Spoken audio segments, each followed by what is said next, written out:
ವೀಕ್ಷಕರೇ,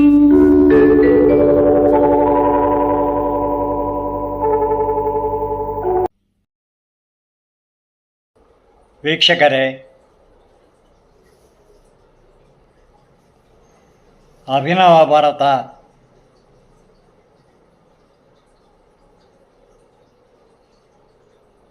ಕಥೆಯನ್ನು ಮುಂದುವರಿಸ್ತಾ ಇದ್ದೇನೆ.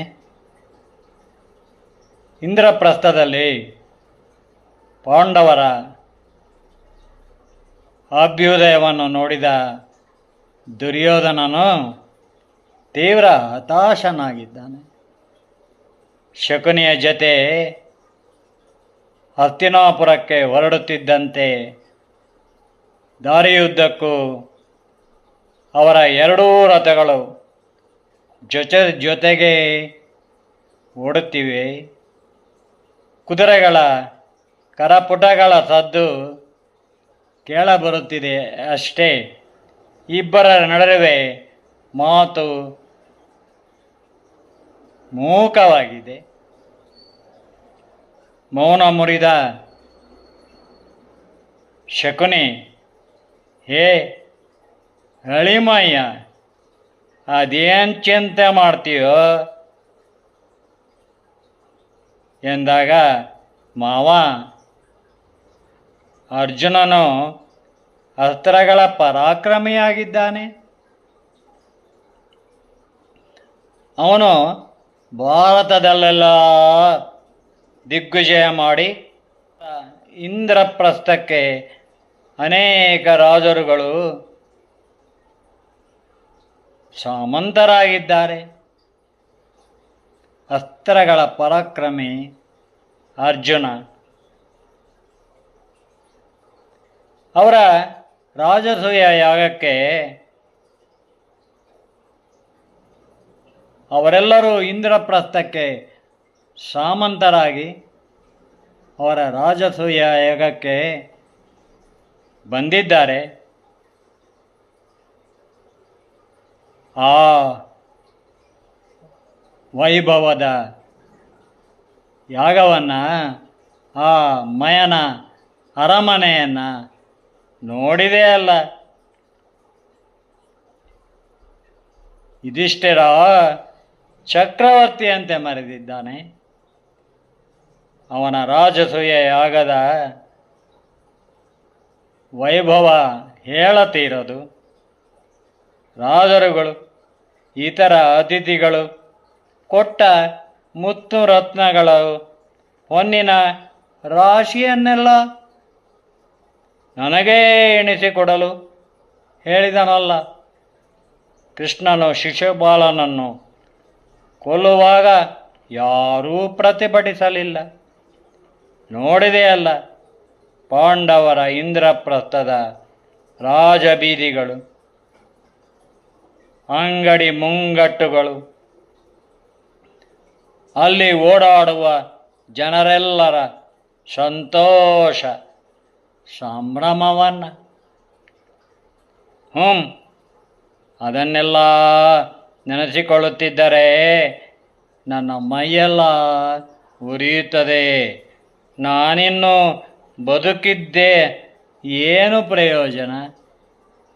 ನನಗೆ ಸಾವು ಬರಬಾರದೆ ಅನಿಸಿದೆ.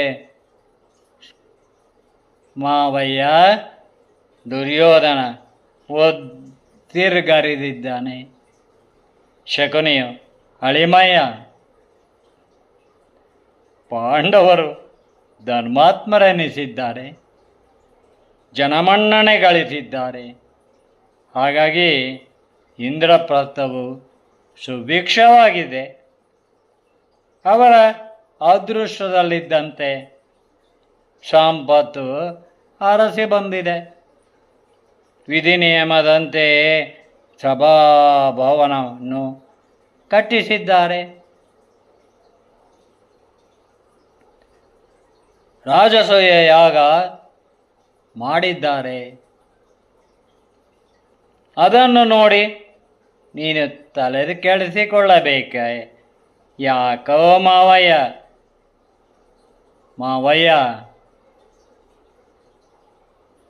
ಅದು ಮಾಯಾ ಭವನ.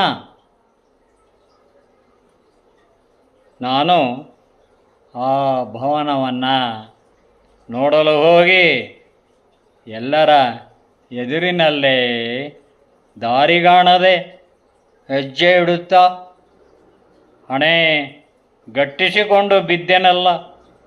ಅದನ್ನು ನೋಡಿದ ಪಾಂಚಾಲಿಯು ಅವಳ ಸಖಿಯರು ಕುಲುಕುಲು ನಕ್ಕರು. ನಾನು ತಲೆ ತಗ್ಗಿಸಿ ಬಿಟ್ಟೆನು.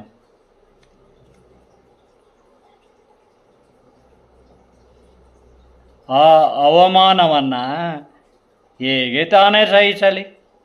ಅಳಿಮಯ್ಯ ಪಾಂಡವರ ಪರಿಶ್ರಮಕ್ಕೆ ದೈವ ಒಲಿದು ಬಂದ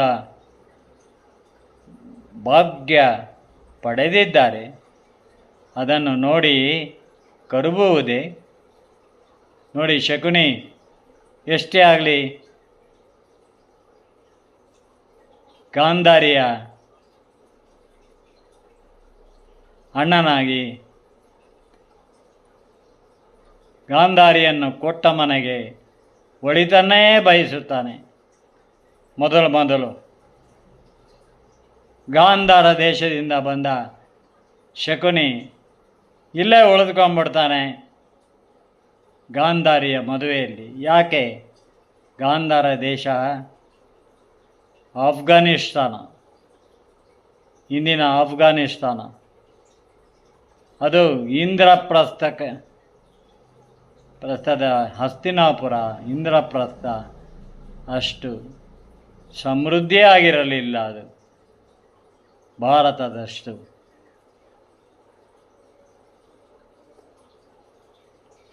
ಅಲ್ವಾ ಅಳಿಮಯ? ಪಾಂಡವರು ಬ್ರಾಹ್ಮಣರಂತೆಯೇ ದ್ರೌಪದಿ ಸ್ವಯಂವರಕ್ಕೆ ಹೋದರು. ಅರ್ಜುನ ಬ್ರಾಹ್ಮಣ ವೇಷದಲ್ಲಿದ್ದರು. ದ್ರೌಪದಿ ಅವನಿಗೆ ಮಾಲೆ ಹಾಕಿದಳು. ವಿಧಿ ನಿಯಮದಂತೆ ನಿಗೂಢ ಅರ್ಥ ಬಿದ್ದಿತು. ಹೌದೌದು, ಅಸಾಮಾನ್ಯರಾದ ಪಾಂಡವರ ಧರ್ಮಪತ್ನಿ ದ್ರೌಪದಿಯು ಅಗ್ನಿಯಿಂದ ಉದ್ಭವಿಸಿ ಬಂದ ಅಗ್ನಿಜೆ ಅಸಾಮಾನ್ಯಳೆಂದೇ ನೀನು ನಂಬಿವೆಯ? ನಾವೊಂದು ಬೆರಳು ಸುಟ್ಟುಗರು ಆ ಬಾಧೆಯನ್ನು ತಡೆದುಕೊಳ್ಳುವುದೂ ಕಷ್ಟ. ಅವಳ ಅಣ್ಣ ದುಷ್ಟದ್ಯುಮ್ನನು ಅಗ್ನಿಯಿಂದ ಉದ್ಭವಿಸಿ ಬಂದರೆಂದರೆ ನಾವು ನಂಬಬೇಕೇನು? ಏ ಅಳೆಮಯ್ಯ, ಯಜ್ಞಸೇನ ದೃಪದ ಮಹಾರಾಜನು ಯಜ್ಞ ಮಾಡಿದರೆಂದರೆ ಅದರ ಫಲ ಪ್ರಾಪ್ತಿಯಾಗುತ್ತದೆ, ಹುಸಿಯಾಗುವುದಿಲ್ಲವೆಂದೇ ಅವನು ಯಜ್ಞಸೇನನೆಂದು ಪ್ರಖ್ಯಾತನಾಗಿದ್ದಾನೆ. ದ್ರೌಪದಿ ಅಂದರೆ ಅಗ್ನಿಯಿಂದ ಉದ್ಭವಿಸಿ ಬಂದಳು. ಬೆಂಕಿ ಕಣಯ್ಯ. ಕೃಷ್ಣನು ದೃಪದನು ಗಾಢವಾಗಿ ಚಿಂತಿಸಿ ಅವಳಿಗೆ 5 ಗಂಡಂದಿರೆಂದು ಸಮ್ಮತಿಸಿದ್ದಾರೆ. ಅಣಿಮಯ್ಯ, ನೀನು ಮಯಸಭಾಭವನ ಮೀರಿಸುವಂತೆ ಒಂದು ಭವನವನ್ನೇ ಕಟ್ಟಿಸಬೇಕಯ್ಯ. ನಿನ್ನೊಂದಿಗೆ ಗುರುದ್ರೋಣನು, ಅಶ್ವತ್ಥಾಮನು, ಕರ್ಣನು, ದುಶ್ಯಾಸನನು ಇದ್ದಾರಲ್ಲ ಎಂದು ಹೇಳಿದ್ದಾನೆ.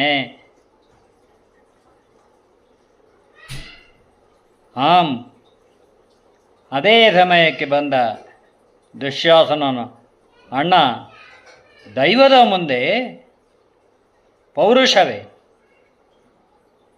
ಅದು ನಡೆಯದೆಂದರೇನು? ದೈವದ ಮುಂದೆ ಪೌರುಷವೇ ನಡೆಯದೆಂದರೇನು? ಮನುಷ್ಯನಿಗೆ ಪೌರುಷ ಇದ್ದರೂ ಒಂದೇ, ಇಲ್ಲದಿದ್ದರೂ ಒಂದೇ. ರಾಜನಿಗೆ ಅಧಿಕಾರ ಇದ್ದರೂ ಒಂದೇ, ಇಲ್ಲದಿದ್ದರೂ ಒಂದೇ ಆಗಿಬಿಡುತ್ತದಲ್ಲ. ನಾವು ಪಾಂಡವರನ್ನು ಮುಗಿಸಬೇಕು. ರಾಗವೆಳೆದ ಶಕುನಿಯು ಇನ್ನು ಅಳಿಮಯ್ಯ ದುರ್ಯೋಧನನಿಗೆ ಹೇಳಿ ಪ್ರಯೋಜನವಿಲ್ಲವೆಂದೇ ವಿಕಟನಗೆ ನಕ್ಕು ಹೇಳಿದ್ದಾನೆ ಶಕುನಿ. ಅಳಿಮಯ್ಯ, ನಾವು ಕಡಿಮೆ ಏನಿಲ್ಲ ಮಂತ್ರ ತಂತ್ರ ಆಲೋಚನೆಯಲ್ಲಿ. ಹೇಳು, ಅದೇನು ನಿನ್ನ ಮಂತ್ರ ತಂತ್ರ? ದುರ್ಯೋಧನ ಕೇಳುತ್ತಿದ್ದಂತೆ ಅವರಲ್ಲಿಗೆ ಬಂದ ಕರ್ಣನು, ದುರ್ಯೋಧನ, ನಾವು ದ್ರೌಪದಿ ಸ್ವಯಂವರದಲ್ಲಿ ಭೀಮಾರ್ಜುನರ ಪರಾಕ್ರಮ ನೋಡಿದೆವಲ್ಲ. ಈಗ ಅವರಿಗೆ ಕರ್ಣನ ಯಾದವ ಸೇನೆಯು, ದ್ರುಪದನ ಪಾಂಚಾಲ ಸೇನೆಯು, ಜರಾಸಂಧನ ಸೆರೆಯಿಂದ ಹೊರಬಂದ ಸಹಸ್ರಾರು ಜನರ ಬೆಂಬಲವಿದೆ ಮಿತ್ರ. ಅವರನ್ನು ಎದುರಿ ಹಾಕಿಕೊಳ್ಳೋದು ಜಾಣತನ ಅಲ್ಲ ಎಂದಿದ್ದಾನೆ ಶಕುನಿ. ಕರ್ಣನ ಮಾತಿಗೆ ಕಿಳಿಗೊಡದೆ, ಅಳಿಮಯ್ಯ, ನೀನು ಹೇಳಿದಂತೆ ಮಂತ್ರ ತಂತ್ರ ಮಾಡಿಯಾದರೂ ಪಾಂಡವರನ್ನು ಮುಗಿಸಬೇಕಷ್ಟೆ ಎಂದಿದ್ದಾನೆ. ಅದೇನು ಕುಟಿಲೋಪಾಯ, ಮಂತ್ರ ತಂತ್ರ? ಹೇಳು ಮತ್ತೆ ಮಾವಯ್ಯ ಎಂದಿದ್ದಾನೆ ದುರ್ಯೋಧನ. ಪಗಡೆಯ ಆಟ ಒಂದು ಪ್ರತಿಷ್ಠೆ. ಯುಧಿಷ್ಠಿರನು ಜೂಜಿಗೆ ಕರೆದರೆ ಬರಲಾರೆ ಎನ್ನಲಾಗುವುದಿಲ್ಲ. ಏಕೆಂದರೆ ರಾಜರಿಗೆ ಅದೊಂದು ಪ್ರತಿಷ್ಠೆ. ಆ ಕಾಲದಲ್ಲಿ ಬರಲ್ಲ ಅಂದರೆ ಅವನಿಗೆ ಸೋಲ್ತೀನಿ ಜೂಜಲ್ಲಿ, ಏನೋ ಒಂದು ರೀತಿ ಕೀಳರಿಮೆ ಆಗಿಬಿಡುತ್ತದೆ ಎಂಬಂತಿತ್ತು ಆ ಕಾಲದಲ್ಲಿ. ಹಾಗಾಗಿ ಅಳಿಮಯ್ಯ, ದುರ್ಯೋಧನ, ನಾನು ಪಗಡೆ ದಾಳ ಹಾಕುವುದರಲ್ಲಿ ನಿಪುಣ. ನಿನ್ನ ಪರವಾಗಿ ನಾನು ದಾಳ ಹಾಕುವೆನು ಎಂದು ಯುಧಿಷ್ಠಿರನನ್ನು ಒಪ್ಪಿಸಿ ಅವನ ರಾಜ್ಯ ಅಷ್ಟೈಶ್ವರ್ಯ ಎಲ್ಲವನ್ನು ನಿನಗೆ ಗೆದ್ದು ಕೊಡುವೆನು. ಮೊದಲು ಮಹಾರಾಜ ಧೃತರಾಷ್ಟ್ರಯ ನನ್ನ ಯಾಗ ಮಾಡುವ ನೆಪವಡ್ಡಿ ಒಪ್ಪಿಸಬೇಕಲ್ಲಯ್ಯ. ಆಮೇಲೆ ಯಾಗಕ್ಕೆ ಪಾಂಡವರನ್ನು ಕರೆಸೋಣ. ನಾನು ಸ್ನೇಹದಾಟ ಎಂದು ಹೇಳಿ ಯುಧಿಷ್ಠಿರನನ್ನು ಇನ್ನಿಲ್ಲದಂತೆ ಆಟದಲ್ಲಿ ಸೋಲಿಸುವೆ ಎಂದು ಶಕುನಿ ಹೇಳುತ್ತಿದ್ದಂತೆ ದುರ್ಯೋಧನನು, ಮಾವಯ್ಯ, ನೀನೇ ಮೊದಲು ಯಾಗ ಮಾಡುವ ನೆಪವಡ್ಡಿ ನನ್ನ ಅಪ್ಪನನ್ನು ಒಪ್ಪಿಸಬೇಕಷ್ಟೆ. ನೋಡಿ ಕರ್ಣನು ಇದೇನೂ ಕುಟಿಲೋಪಾಯ, ತಂತ್ರಾಲೋಚನೆ, ಇದು ವೈಪರೀತ್ಯವೆಂದೇ ಶುಷ್ಕ ನಗೆ ನಕ್ಕವನು ಇದ್ದ ಅಂತ. ಅವರೊಟ್ಟಿಗೆ ಇದ್ದರೂ ಕೂಡ ಕರ್ಣ ಇದ್ದ. ಸೂರ್ಯನ ವರಪ್ರಸಾದದಿಂದ ಕರ್ಣಕುಂಡಲಗಳಿಂದ ಹುಟ್ಟಿ ಬಂದವನು. ಸೂರ್ಯವಂಶಿ ಇದ್ದ ಹಾಗೆ ಅವನು. ಸೂರ್ಯ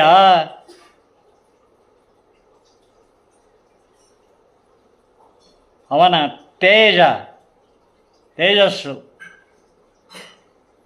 ಅಂತಹ ಕರ್ಣನನ್ನು ಕೇವಲವಾಗಿ ಚಿತ್ರಿಸುವುದಲ್ಲ, ಹಾಗೆ ಚಿತ್ರಿಸುವುದು ಒಂದೇ, ಸೂರ್ಯನಿಗೆ ಅವಮಾನ ಮಾಡುವುದು ಒಂದೇ. ಸೂರ್ಯೋದಯ ಚಂದ್ರೋದಯ ಆ ದೇವರ ಕೃಪೆ ಕಾಣು ಅಂತ ಹೇಳ್ತಾರೆ ಕುವೆಂಪು ಅವರು. ಮಹಾಭಾರತದಲ್ಲಿ ದುಷ್ಟರ ಸಹವಾಸದಿಂದ ಕರ್ಣ ಹೇಗೆ ಅಸಹಾಯಕನಾಗುತ್ತಾನೆ, ಅಲ್ಲಿಂದ ಹೊರಬರಲಾಗದೆ ಎಂಬುದನ್ನು ವ್ಯಾಸಭಾರತ ಹೇಳುತ್ತದೆ. ಅದನ್ನು ಆಧುನಿಕ ಪರಿಭಾಷೆಯಲ್ಲಿ ನಾನು ಕೂಡ ಹೇಳುತ್ತಾ ಅಭಿನವ ಭಾರತವನ್ನು ಬರೆದಿದ್ದೇನೆ. ಇಂದ್ರಪ್ರಸ್ಥದಲ್ಲಿ ಅದೆಷ್ಟು ಪ್ರಬಲವಾಗಿ ಬೆಳೆದಿದ್ದಾರೆ. ಅವರ ಯಾಗಕ್ಕೆ ಭಾರತದ ದೇಶದ ಅನೇಕ ರಾಜರುಗಳು ತಂದೊಪ್ಪಿಸಿದ ಕಾಣಿಕೆಗಳನ್ನು, ಹೊನ್ನಿನ ರಾಶಿಯನ್ನು ನಾನೆಂದೂ ನೋಡಿಲ್ಲ. 50,000ಕ್ಕೂ ಹೆಚ್ಚು ಜನರು ಪಂಕ್ತಿ ಊಟ ಮಾಡಿದ್ದಾರೆ. ಒಂದೊಂದು ಪಂಕ್ತಿ ಮುಗಿಯುತ್ತಿದ್ದಂತೆ ಶಂಖನಾದವು ಮುಗಿಲು ಮುಟ್ಟುತ್ತಿತ್ತು. ತೇದಿರಾಜ ಶಿಶುಪಾಲನು ಪಾಂಡವರನ್ನು ಕೃಷ್ಣನಿಗೆ ಅಗ್ರಪೂಜೆ ಮಾಡಿದ್ದನ್ನು ಖಂಡಿಸಿದನು. ಕಪಟಿ ಕೃಷ್ಣನು ಅವನ ಮಾಯಾಚಕ್ರ ಬಿಟ್ಟು ತುಂಬಿದ ಸಭೆಯಲ್ಲೇ ಶಿಶುಪಾಲನ ಶಿರಚ್ಛೇದನ ಮಾಡಿಬಿಟ್ಟ. ಪಾಂಡವರಿಗೆ ಪಾಂಚಾಲರ, ಯಜ್ಞಸೇನ, ದೃಪದನ ಯಾದವರ ಕೃಷ್ಣನ ಬೆಂಬಲವಿದೆ. ಪಾಂಡವರಿಂದ ಎಂದಿದ್ದರೂ ನಮಗೆ ಕೇಡು ತಪ್ಪದು.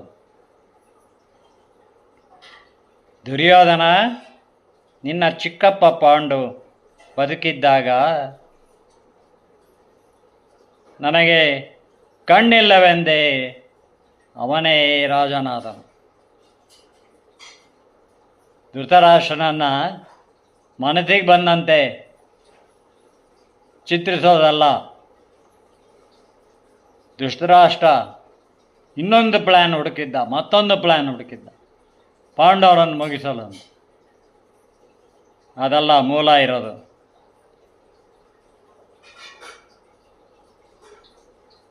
ನಿನ್ನ ಚಿಕ್ಕಪ್ಪ ಪಾಂಡು ಬದುಕಿದ್ದಾಗ ನನಗೆ ಕಣ್ಣಿಲ್ಲವೆಂದೇ ಅವನೇ ರಾಜನಾದನು.